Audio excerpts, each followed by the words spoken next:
ରାଜା କୃଷ୍ଣଚନ୍ଦ୍ର ସ୍ୱାସ୍ଥ୍ୟକୁ ସବଳ ରଖିବା ପାଇଁ ପ୍ରତିଦିନ ପ୍ରାତଃଭ୍ରମଣରେ ଶଯ୍ୟା ତ୍ୟାଗ କରି ବାହାରି ଯାଆନ୍ତି।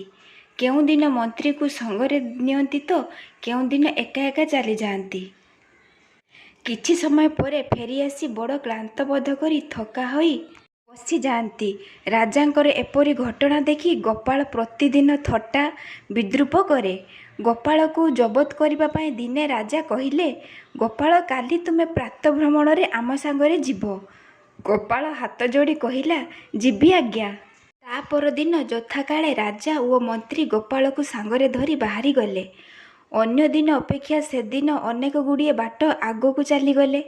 ଫେରିବା ସମୟରେ ଦେଖିଲେ ଯେ ସୂର୍ଯ୍ୟଙ୍କ ଉତ୍ତାପ ଆଉ ସହ୍ୟ ହେଉନାହିଁ। ତେଣୁ ସେମାନେ ପିନ୍ଧିଥିବା ଭାରୀ ପୋଷାକ ଗୁଡ଼ିକ ବାହାର କରି ଦେଇ ଗୋପାଳକୁ କହିଲେ, ୟାକୁ ଧର ଗୋପାଳ। ଆଜ୍ଞା ମାତ୍ରେ ଗୋପାଳ ସେସବୁ ଧରି ରାଜା ମନ୍ତ୍ରୀଙ୍କ ପଛେ ପଛେ ଚାଲିଲା। ଏକେ ତ ପରିଶ୍ରମ ଓ କ୍ଳାନ୍ତ, ତାପରେ ସୂର୍ଯ୍ୟଙ୍କର ଟାଣୁଆ ଖରା, ତା ଉପରେ ପୁଣି ରାଜା ଓ ମନ୍ତ୍ରୀଙ୍କ ଦୁଇଟି ଭାରୀ ପୋଷାକ କାନ୍ଧରେ ଧରିଛି। ଏହି ସବୁ କାରଣ ନେଇ ଗୋପାଳ ତାଙ୍କ ସାଙ୍ଗରେ ଚାଲି ନ ପାରି ପଛରେ ପଡ଼ି ରହିଲା। ତାର ଅବସ୍ଥା ଦେଖି ରାଜା ହସି ହସି ମନ୍ତ୍ରୀକୁ କହିଲେ, ଭାଣ୍ଡ ଏଥର ବେଶ୍ ଜବତ ହୋଇଛି। ବାଟ ଚଲା ଖରାକୁ ତା ଉପରେ ଗୋଟିଏ ଗଧର ଲଦନ ଲଦା ହୋଇଛି।